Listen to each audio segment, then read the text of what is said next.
Meu nome é Fortuna Safdie, eu nasci Fortuné Joyce Safdie e sou filha de Edmundo Safdie, era Edmond Safdie, mas depois, com o passar dos anos, ele foi morar na Argentina e veio para o Brasil, o nome dele passou a se chamar Edmundo.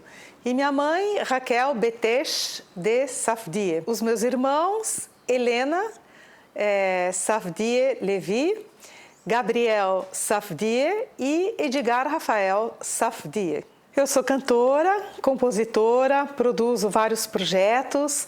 Eu trabalho para o público infantil, com vários shows, videoclipes que estão no YouTube, concertos, enfim. Agora também faço workshops, trabalho muito com as músicas do querido Helios Skindi. E também trabalho a música do mundo, pontes culturais entre várias culturas, nos meus espetáculos adultos, que são bem plurais, bem abertos. E, além disso, eu sou Hazanit, eu canto na sinagoga, cantei muito tempo com o Rabino Newton Bonder, da CJB do Rio de Janeiro, e com o Bonder eu aprendi grande parte do que eu sei hoje, e canto também na sinagoga Betel. Eu amo cantar a liturgia, acho a liturgia da nossa tradição judaica maravilhosa. E muito do que eu aprendi na liturgia foi indo na sinagoga onde meu pai ia, que é aqui em São Paulo, na sinagoga Beit Yaakov. Eu não frequento mais essa sinagoga, mas os cantos ficaram assim, ecoando em mim, e eu levo eles para as outras sinagogas pluralistas, que não são sefaraditas, são diferentes, são diversas, e é muito bacana seguir a vida com esse legado que vem desde lá atrás com o velho Edmundão. Tem os cantos assim, por exemplo, El Nor Alila, El Nor Alila, Hamsila no Mechila, Vishata Neila, El Nor Alila. Vários cantos que, décadas depois, eu comecei a cantar na sinagoga.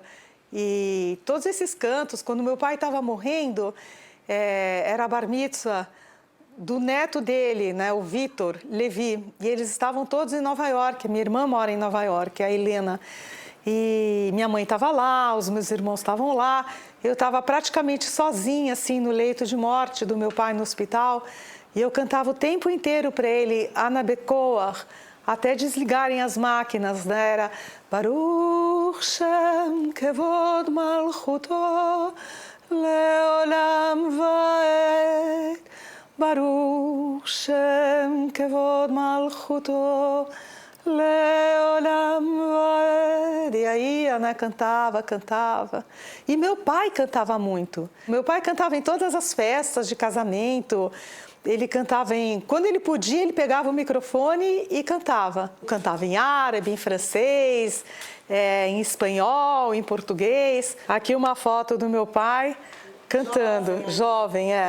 Puxei ele, e mesmo porque ele era tão ligado à música, né, que ele andava com o rádio ligado o dia inteiro. A música ladina entrou nos anos ao redor de 1992. Eu estava em Israel fazendo uma turnê com músicas brasileiras em algumas universidades. E quando eu estava em Tel Aviv, mais precisamente no Technion, eu passei pelo Museu Beit HaTfutzot, que é o Museu da Diáspora, que hoje chama o Museu Anu, né? Porque somos um povo tão plural, tão cheio de influências. E ali eu ouvi Durme, durme, mi alma doncella, durme, durme, sin ânsia e dolor. Fui lá na recepção do museu saber o que era, e era o ladino, idioma falado pelos judeus originários da Península Ibérica, Espanha e Portugal. Eu recebi muita informação, é como se Hashem, Deus, quisesse que eu trilhasse esse caminho, porque já começaram a chegar tantos CDs, tantas músicas de de mulheres que deixaram seu legado gravado na época em fitas cassetes. Eu fui fundo, né? Clara Cochin me ajudou muito na época. Outras pessoas assim que tinham assim essa raiz me ajudaram muito também. Moshe Shaul é uma pessoa também da Kol Israel, Yerushalayim, de uma rádio de Jerusalém, me ajudou muito. Matilda Cohen Serrano, depois eu conheci Flori Yagoda. Então, cada um, Cecília Dina Roth, a filha dela é a Ceci, né, que faz os filmes do Almodóvar. Também todos me ajudaram muito, são fontes de inspiração. Esther Roffé. A informação ia chegando, eu ia fazendo as turnês, ia coletando mais material e depois foi legal expandir isso para fazer pontes musicais com outras culturas, né? Eu tenho vários concertos no Mosteiro de São Bento, onde eu canto Bendigamos al Altíssimo com coro de monges beneditinos do Mosteiro de São Bento. E a minha voz, acho que eu herdei da voz do meu pai também, sabe? Ele adorava cantar e uma das músicas que ele mais cantava era a Riazen, nos casamentos, em todas as festividades, estava lá meu pai. A Riazen, el abidin, Yawardim fata bainil basatin. E eu fiz um álbum chamado Novos Mares, onde eu vou Alepo, Sefarad, Olinda. E na passagem de Alepo tem essa música, em árabe. Como é que eu posso me desvencilhar de uma cultura árabe? Impossível. E eu sou judia. Na arte que eu exerço há muito tempo, eu pratico o entendimento das culturas e das religiões. Eu acho que isso não pode afetar a cultura, né? Se você é árabe, eu sou judia, a gente, mais do que necessário, a gente dialogar, falar das coisas em comum que a cultura semita tem, é comum, né? E é muito difícil, assim, é muito difícil. E eu gosto muito, assim, das culturas, das histórias dos povos, do mundo.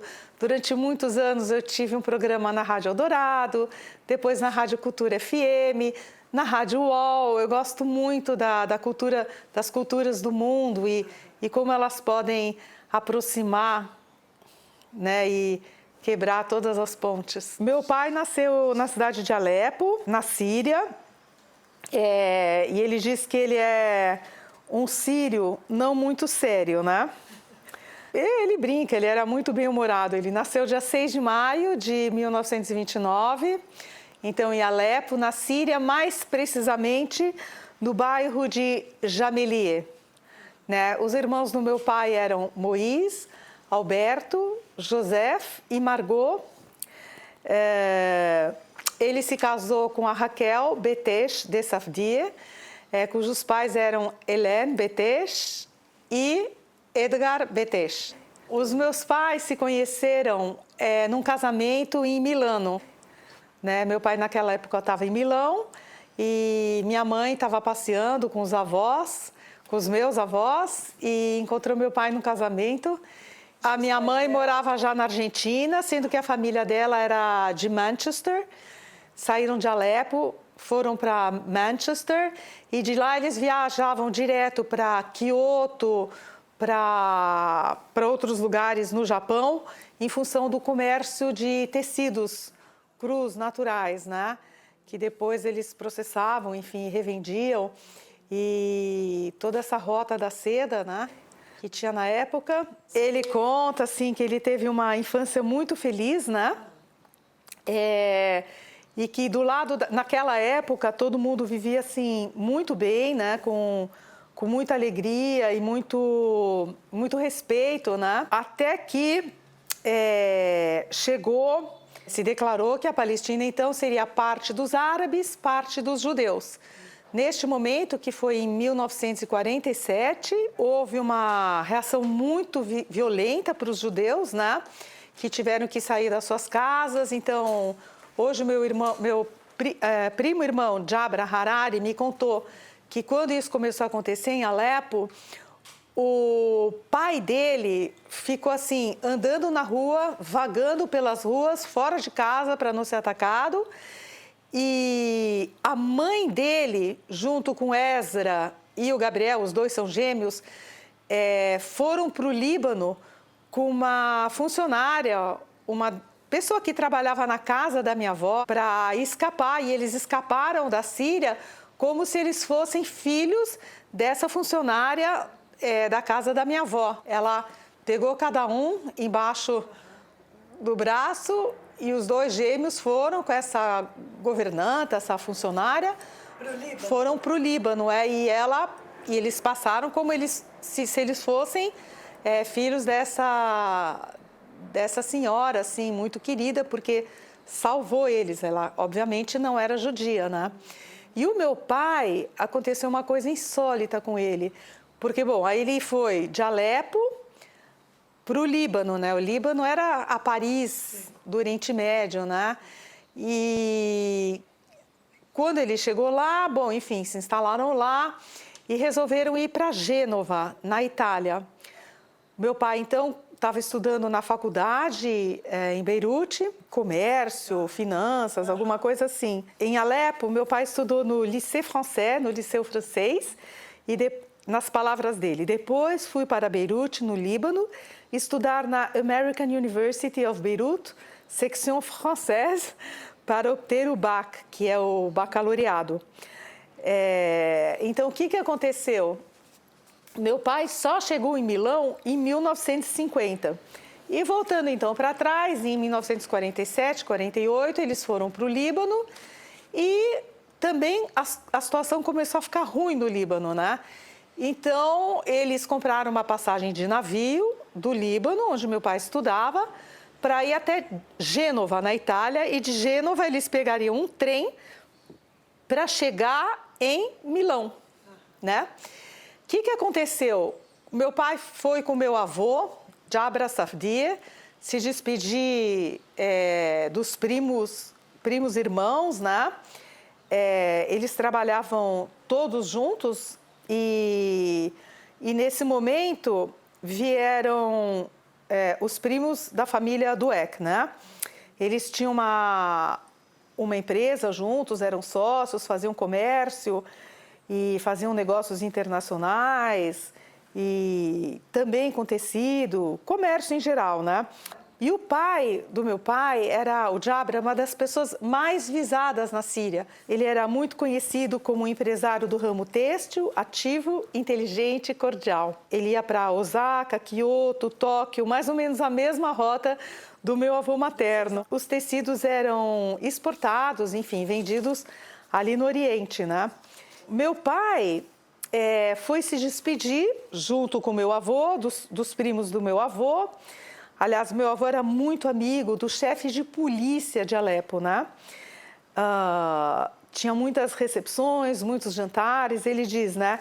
Tenho fortíssimas lembranças dessas noites em minha infância em Alepo. Meu pai, além de tudo, também era membro do Conselho Municipal de Alepo, na Síria.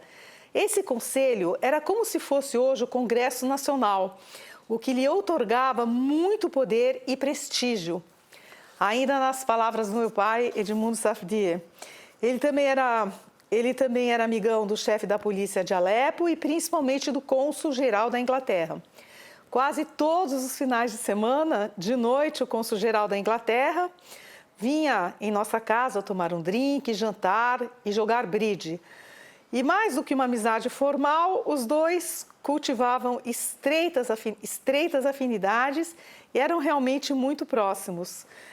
Afora o trabalho e os laços políticos que eu cultivava, meu pai ocupava ainda o cargo de vários hospitais, enxertando em sua agenda horas semanais para mais essas atividades. Uma atividade comunitária. Enfim, meu pai brincando, né? Ele era como um Rothschild, política e financeiramente, lá em Alepo, na Síria. Ele brinca, né, meu pai? Jabra Rothschild de Alepo. Entre 41 e 45, Palavras do meu pai. Meu pai ajudou dezenas de milhares de judeus ashkenazim, húngaros, poloneses principalmente, que estavam fugindo das perseguições nazistas.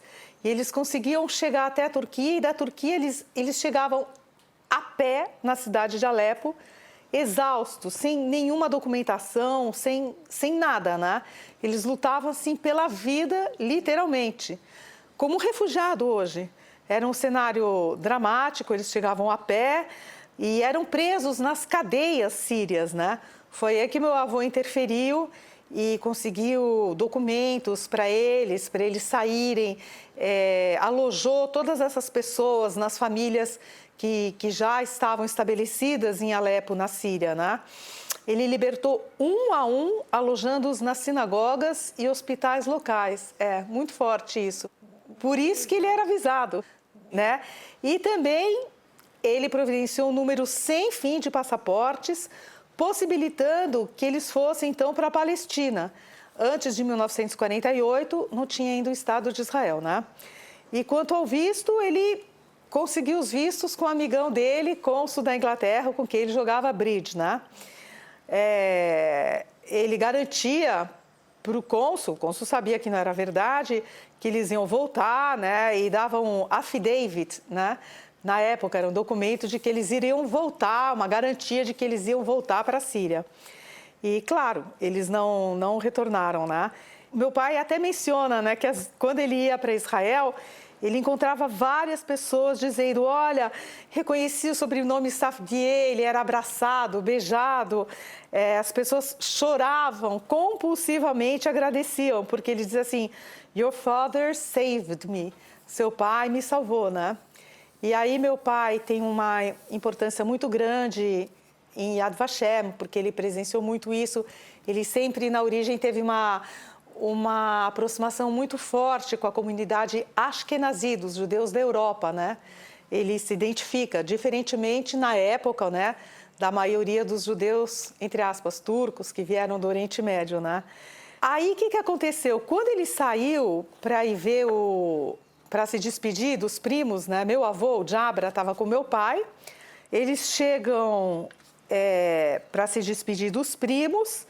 E quando meu pai, Edmundo, abre a porta do carro do Jabra, aparecem 5 sequestradores da OLP na época e levam meu avô em frente dos olhos do meu pai, que era pequenininho e ficou apavorado, né? Meu pai iria de Beirute, então, para Gênova, no navio SS Pace, palavras do meu pai, que deveria sair do porto de Beirute às 10 da manhã, com destino a Gênova, Itália, considerando uma parada em Alexandria, no Egito, para abastecer. Então, bom, minha avó, Cette Fortuné, Madame Fortuné, toda pomposa, autoritária, mas muito bondosa também, iria direto para o navio. E meu pai, Edmundo Safdie, ia acompanhar o meu avô, Jabra Safdie, na despedida com seus primos irmãos da família Dueck, uma família queridíssima até hoje. Eles também moravam em Beirute e eram sócios da SSD & Company. Shaul Salomon Dueck, SSD & Company, com meu avô. Uma grande companhia têxtil no local. Bom, às 8 da manhã, meu pai diz, chegando na sede da empresa da nossa família, desci do carro e deixei a porta aberta para o meu pai sair. Quando, de repente, 5 sequestradores o levaram na minha frente, sem que eu pudesse fazer nada. Meu pai foi sequestrado na minha frente. Palavras de Edmundo Safdie. Enfim, meu pai ficou atônito e um amigo deles, que era o advogado maronita, e aqui meu pai escreve, fala assim, maronita, né? Cristão maronita, negociou com sequestradores a liberação do Jabra Safdie. O Jabra ficou 26 horas em poder dos sequestradores e depois da sua liberação, que custou muito caro, na época foram $76 mil. Imagina o que é isso, na época, né? Ele foi liberado, acordado o valor do resgate, subiu no navio. O navio, por determinação do capitão, não zarpou durante 46 horas esperando o meu avô Jabra Safdi entrar no navio. Todo mundo ficou ali preso no navio esperando o velho Jabra entrar. Bom, somente após a sua chegada ao navio, ele zarpou às 12h30 do dia seguinte ao inicialmente planejado. Aí meu pai fala assim, era tão importante o meu pai. Chegando no navio, meu pai foi direto para a cabine encontrar com a minha mãe, a Seth Fortuné, que o esperava desesperadamente. Enfim, essa lembrança foi interminável na vida do meu pai até o dia da morte. Ele voltou para casa e ele não acompanhou os pais porque ele estava estudando na American University of Beirut e ele tinha que terminar os estudos antes de deixar o país. Ele se despediu, então, dos pais no porto, né? Na parada para abastecimento, em Alexandria, tinha a polícia negra local do rei Farouk, que entrou no navio dizendo ao capitão, o rei Farouk determina que o senhor Jabra Safdi nos acompanhe para prestar depoimento perante nossas autoridades. Ato contínuo, o capitão, intuindo o perigo de um novo sequestro e protegendo o meu pai, palavras do meu pai, respondeu: Questo è territorio italiano. Io sono capitano di questa nave e chi comanda qui sono io. Simples assim. Aí começou um barraco ali, uma discussão no navio. E o capitão conseguiu finalmente negociar com a polícia local para que meu pai não saísse da cabine. E aí foram várias horas ainda na cabine com o navio que permanece aportado em Alexandria. E puseram 2 guardas sentinelas egípcios todo o tempo, assegurando a efetivação do cárcere, né? Então, 2 dias para abastecer, enfim...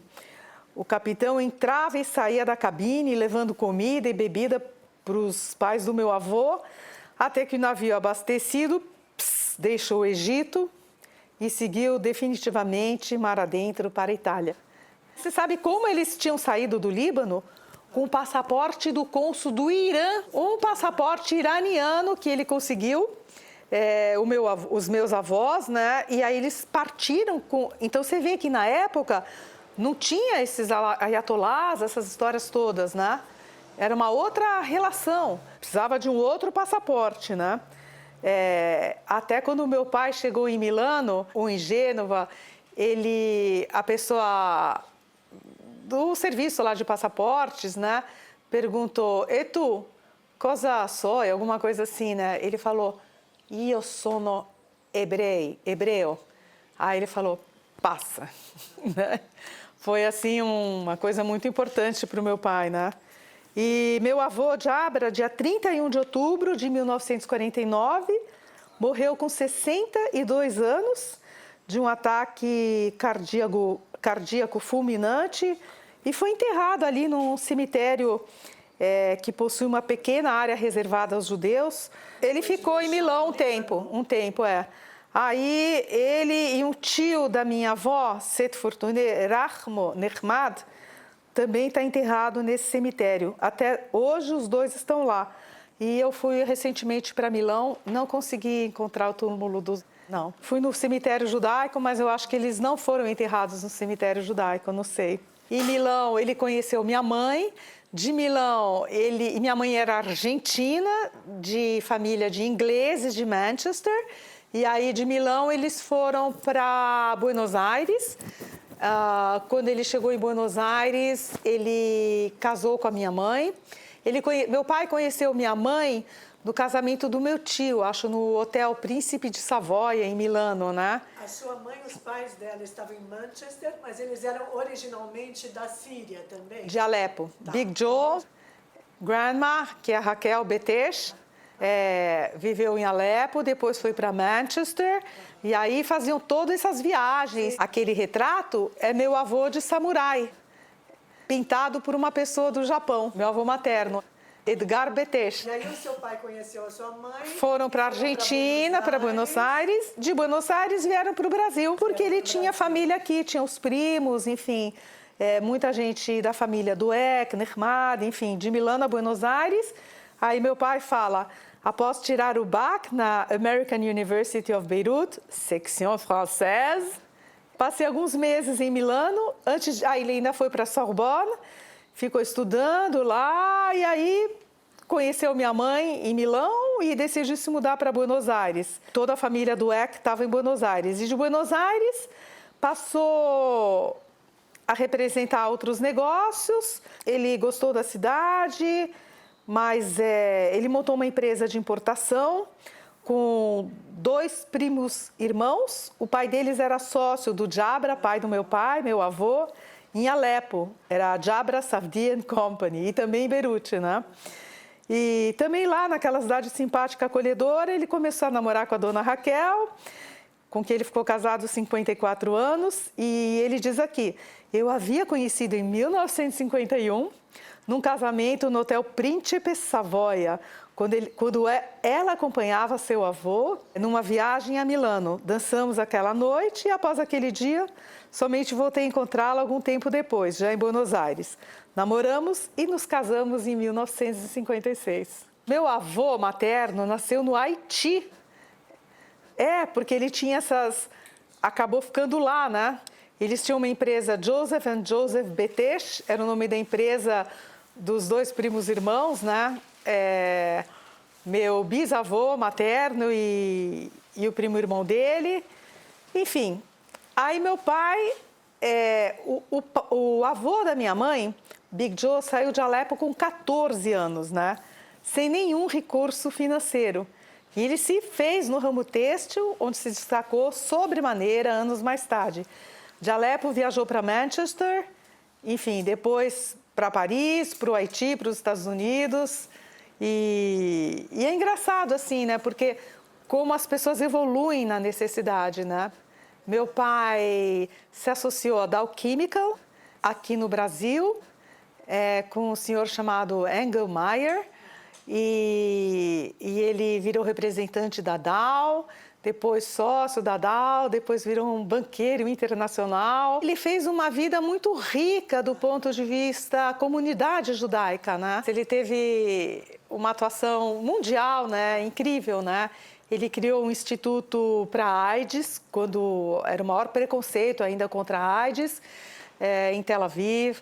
Ele ajudou muito o Technion, a Hebrew University, várias bolsas de estudo de várias pessoas, né? Foi uma época muito, muito boa, assim, da minha família. Foi o primeiro sefaradi, eu tenho orgulho, assim, que acreditou muito, né, na causa do Yad Vashem. Ele era muito vinculado, porque na época meu avô falsificava os passaportes dos judeus ashkenazim que estavam fugindo da guerra, poloneses, da Alemanha, enfim, da Europa, né? Ele salvou a vida de muitos e meu pai foi se contaminando com isso, né? Então é muito interessante, assim, como coisas que acontecem na sua vida, né? Elas são determinantes. Acho que se meu pai não tivesse tido todo esse sofrimento, ele também não teria tido essa necessidade, essa garra de viver, de sobreviver, de se provar, entendeu? Contra tudo e contra todos, né? Meu pai sempre viajava, ele ia para a Europa, assim, trabalhar e tal, e ele sempre levava um rádio de frequências moduladas, como que era isso? De frequências, assim, ele pegava, assim, a rádio de todos os lugares do mundo, né? E como a casa dele, em Alepo, era geminada a uma mesquita, ele ficou viciado, né? 5 vezes por dia, La ilaha illallah, Muhammad Rasulallah. Ele sabia a reza do Alcorão de cor, né? Mais do que um árabe, talvez, né? E onde ele ia, ele fazia questão de ouvir esses cantos, né? Porque isso lembrava da infância dele em Jamili, em Alepo, né? Em Halab. Então é muito engraçado, né? Porque às vezes a gente ia para um hotel e levava o rádio, né?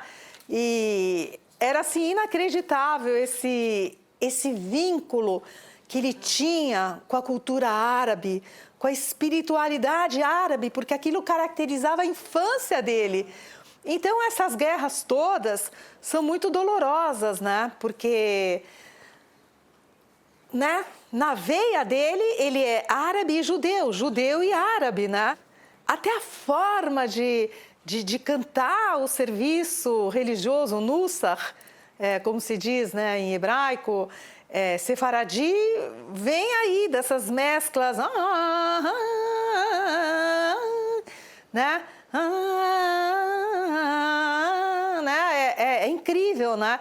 E eu herdei isso tudo, né? Como não, né? E isso tá assim na minha veia, né? É muito louco, assim, essa característica. Imagina que quando uma pessoa viaja da família judia, você sabe o que eles falam? Alamak, Alamak, que Deus, que Allah te acompanhe. Olha que coisa, é muito louco isso. Alamak, né? Quando meu pai chegou aqui, né? Já tinha, acho que 22 anos, alguma coisa assim. Ele tinha uns amigos da família do Eck, né? Ele era muito amigo do tio Kiki, marido da tia Sibila, primo irmão dele, né? Eles iam no Fazano, que era no Conjunto Nacional, tinha umas mesas assim lá na rua, na Avenida Paulista, né? E bom, como que eles combinavam? Porque não tinha celular, não tinha nada, né? E muitas pessoas passavam muita necessidade ainda naquela época, né? Eles deixavam bilhetes, uma família para outra, nas floreiras ali, né? Que tinha na calçada do Fazano, né?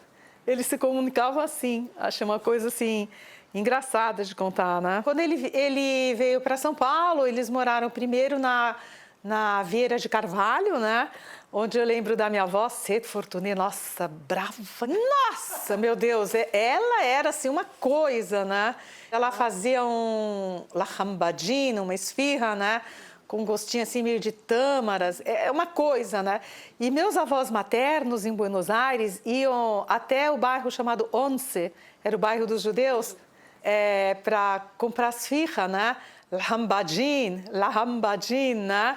Eram umas esfirras abertas, assim, divinas. Também iam num lugar chamado Heluene, né? Então, você vê, eram árabe, né? Eles falavam em árabe para a gente, para as crianças não entenderem, né? Com a gente falavam francês, principalmente francês, né? Meu irmão não mais novo, o Gabriel, né? Ele fala árabe assim, totalmente, né? E é muito engraçado. Sabe como os meus sobrinhos chamam meu irmão? Gido. É avô em árabe. Você acha normal? Gido. Né? É uma coisa assim insólita, assim. Estava no ar. Né? Não, esses cruzamentos, assim, das culturas, né? A gente nunca deixou de ser judeu, mas a gente também é árabe, né? A família dos meus avós maternos não era tão religiosa, era mais tradicional. E o meu pai, eu nunca vou esquecer dos últimos dias dele no Einstein, colocando o tefilim com ajuda, rezando até o último segundo da existência dele. Ele falava, né, que ele tinha muita emuná, fé. Era uma pessoa muito positiva, cheia de esperança. E ele dizia que ele era um touro vencedor, né? E uma pessoa também muito sofrida com tudo que aconteceu, muito marcada, assim. Mas meu pai foi mais próximo da comunidade Ashkenazi do que da comunidade Sefaradi. Ele tinha amigos, ele era super amigo do Jacó Tabacou, dos Lerners, né? Do Nestor e da Paulina Nemirovsky, a família do Leon Pfeffer e da Dona Antonieta, a Beth e o Max Pfeffer. Era muito amigo, enfim, ele tinha muitas amizades do Carlitos Taube, que era marido da Vera Taube, hoje Vera Bobrov. Ele gostava muito dessa comunidade ashkenazi, ele tinha orgulho. E ele tinha, assim, uma atração, assim, pela cultura, né? Porque meu pai sempre gostou. Eu cantava no Mosteiro de São Bento, ele ia. Eu cantava na Catedral da Sé, ele ia. Ele se orgulhava disso, né? E ele sempre, apesar de muito rígido, assim, muito severo, né? Ele sempre que viajava, a gente ia ver óperas e ver musicais, peças de teatro, né? Então eu tinha isso assim na minha cultura, né? E também com meu avô materno, que me levava no Teatro San Martín, em Buenos Aires, a ver los títeres, eram bonecos, né? A gente estudou no Lycée Pasteur, colégio francês, e não estudamos em escola judaica, mas a gente ia no Talmud Torá da sinagoga Beit Yaakov, acho que quase todas as tardes, levar lá chicotada, namorar, né? Depois eu frequentei movimento juvenil, eu frequentei a CIP, que eu gostava muito, e o Netzach, né, que era mais dos judeus mais... sefaradi, mas na época, né, tudo mais careta, assim, né? E acho que na minha vida, no meu canto, está impregnado, né? Todo esse entrelaçamento de culturas, a foto do meu avô no Japão, em Kyoto, a casa da minha bisavó era repleta de jardins japoneses, com ikebanas, era uma coisa assim incrível. Então, eu acho que eu sou plural, assim, tem essa diversidade também em função disso, né? Minhas filhas estudaram na Beit Yaakov, uma escola sefaradi, assim, acho que nazi também, mas acho que mais sefaradi, e tiveram uma excelente base judaica, né? Graças a Deus. Eu estou muito ligada à espiritualidade judaica, ao estudo das nossas tradições, que eu acho que são tão enriquecedoras, né? Meu pai, ele jogava tênis, né? E ele ensinava o professor dele a cantar em árabe. Wahed, Tnen, Tlate, aí, né? Era uma loucura, né? E aí ele jogava tênis até o último dia da vida dele na cadeira de rodas, né? Aí ele falava, charmuta, não sei o que, bem trilcando. E os jogadores nem aí, gritavam, era uma festa, né? Era a diversão dele, assim, né? Ele gostava sempre de ficar no povo, assim, nas pessoas mais singelas, mais simples, assim, que não pertenciam ao nível social dele, ele se divertia muito, né? Eu queria muito ter ido, o Newton Bonder fez essa viagem com a Rota de Abraão, Caminho de Abraão. Eu nunca consegui fazer isso e, infelizmente... Acho que os cefas, eles mantêm muito, assim, as tradições judaicas, sabe? Eu absorvi isso através do que eu ouvia na sinagoga na época, né? E acho que eu ganhei, assim... A minha mãe é viva ainda, graças a Deus. Eu guardei muito, assim, esse vínculo do meu pai, do meu jeito, né? A tradição judaica sefaradi, né? E acho que eu peguei isso no meu canto, na minha música, graças a ele, né? E da minha mãe, acho que como era diferente, né? Então os meus avós era diferente, né? Meu avô era uma pessoa assim muito divertida, né? Ele tinha uma filha que casou com uma pessoa bem tradicional, mas ele fazia questão de comer marisco no porto, sabe? Assim, bem genuíno, bem diferente. E toda essa trajetória dos meus pais fez com que minha música fosse uma ponte entre culturas e religiões. Eu fico muito feliz e orgulhosa de ser uma cefa judia que gravou com os monges beneditinos no Mosteiro de São Bento de São Paulo.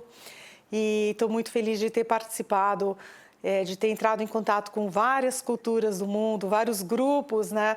No festival do qual eu fui diretora artística durante mais de 10 anos, para o Sesc, né? O festival se chamava Todos os Cantos. E também tive um programa na Cultura FM, chamava-se Todos os Cantos, e na Rádio UOL. Então, eu espero que eu consiga, né, ao longo dos poucos anos que me restam, hoje eu faço aniversário, 22 de outubro, e que eu possa seguir nessa empreitada, né, de plantar a minha música de qualidade, sempre mostrando que é possível, sim, o diálogo. E no meu percurso da música infantil, junto com o mestre Helios Skindi, que é o meu maior mestre, assim, na música, né? Que a gente possa assim deixar sementes para as crianças se alimentarem de músicas que fomentem um mundo melhor, com mais humanidade, com mais sustentabilidade e que a gente possa preservar ainda o pouco, que é muito, que nos resta do planeta Terra.